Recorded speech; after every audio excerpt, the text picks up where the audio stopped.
BLO കൊണ്ടുവന്ന് തരാം. അപ്പൊ ഇങ്ങനെ ഒരു ഫോം കിട്ടിക്കഴിഞ്ഞാൽ 2 ഫോമും നമ്മൾ എന്ത് ചെയ്യണം? പൂരിപ്പിക്കണം.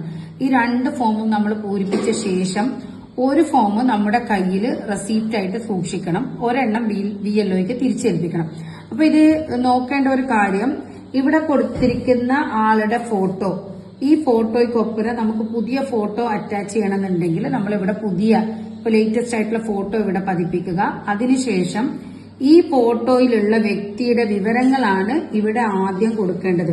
അതായത് ജനന തീയതി, ആധാർ നമ്പർ, മൊബൈൽ നമ്പർ, അതുപോലെ തന്നെ ഈ വ്യക്തിയുടെ പിതാവിന്റെ പേര്, പിതാവിന്റെ ഇലക്ട്രൽ ഫോട്ടോ ID കാർഡിലുള്ള നമ്പർ, അതുപോലെ തന്നെ മാതാവിന്റെ പേര്, മാതാവിന്റെ നമ്പർ കൊടുക്കണം. ഇലക്ട്രൽ ID കാർഡിലുള്ള പങ്കാളി നിർബന്ധമാണ്, നിർബന്ധമല്ല, ബാധകമാണെങ്കിൽ മാത്രം പങ്കാളിയുടെ പേര്, അതായത് ഭർത്താവ് ഉണ്ടെങ്കിൽ ഭർത്താവിന്റെ പേര്, അല്ലെങ്കിൽ ഭാര്യ ഉണ്ടെങ്കിൽ ഭാര്യയുടെ പേര്, ഭാര്യയുടെ എപ്പിക് നമ്പർ ഇവിടെ കൊടുക്കുക. ഇതിൽ തന്നെ എപ്പിക് നമ്പറുകളൊക്കെ തന്നെ ലഭ്യമാണെങ്കിൽ മാത്രമേ കൊടുക്കേണ്ടുള്ളൂ. പേര് വിവരങ്ങൾ കൃത്യമായിട്ട് കൊടുക്കുക. ആധാർ നമ്പറും ഓപ്ഷണലാണ്, നിർബന്ധമല്ല, ആവശ്യമുണ്ടെങ്കിൽ മാത്രം. അതായത് നിങ്ങളുടെ കയ്യിൽ ആധാർ ഉണ്ടെങ്കിൽ കൊടുക്കുക, ഇല്ലെങ്കിൽ കൊടുക്കേണ്ട ആവശ്യമില്ല. അതിനുശേഷം ശ്രദ്ധിക്കേണ്ടത്, ഇവിടെ ഫോട്ടോയിൽ പതിച്ച വ്യക്തിക്ക് 2002 വോട്ടർ ലിസ്റ്റിൽ പേരുണ്ടോ എന്നുള്ളതാണ്. പേരുണ്ടെങ്കിൽ മാത്രമാണ് ആ വ്യക്തി ഈ കോളം പൂരിപ്പിക്കേണ്ടത്. ഇനി അഥവാ ഈ വ്യക്തിക്ക് 2002 വോട്ടില്ല എന്ന് കൂട്ടുക.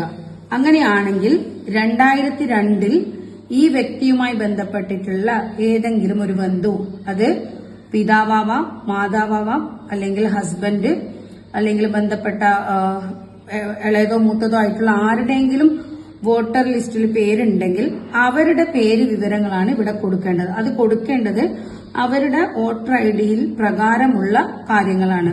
ആ വ്യക്തിയുടെ ബന്ധുവിന്റെ പേര്, അവരുടെ വോട്ടർ IDയിലുള്ള നമ്പർ, ഇവിടെ കൊടുത്തിരിക്കുന്നത് ഈ പൂരിപ്പിക്കുന്ന ബന്ധുവിന്റെ വ്യക്തി വോട്ടർ IDയിലുള്ള ബന്ധുവിന്റെ പേരാണ് ഇവിടെ കൊടുക്കേണ്ടത്. ചിലപ്പോൾ അവരുടെ മാതാവിന്റേതോ പിതാവിന്റേതോ മറ്റോ പേരാണെങ്കിൽ ആ പേര് കൊടുക്കുക.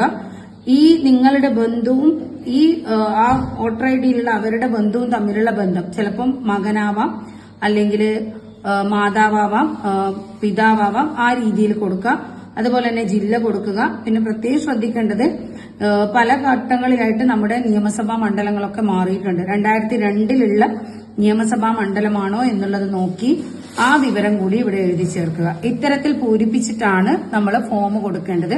ഇതിൽ പ്രത്യേകം ശ്രദ്ധിക്കേണ്ടത്, ഒരു വ്യക്തിക്ക് എന്തായാലും 2 കോളങ്ങൾ ഫില്ല് ചെയ്യേണ്ടതായിട്ട് വരും. ചിലപ്പോ 2002 തന്നെയുള്ള ആളാണെങ്കിൽ ഈ കോളവും ഫില്ല് ചെയ്യണം. അഥവാ 2002 വോട്ടില്ലാത്ത ആളാണെങ്കിൽ ഈ വ്യക്തിയുടെ വിവരവും അതുപോലെ തന്നെ ഈ വ്യക്തിയുടെ ബന്ധുവിന്റെ വിവരവും, 2002 വോട്ടർ പട്ടികയിലുള്ള ബന്ധുവിന്റെ വിവരവും ഇവിടെ കൊടുക്കണം.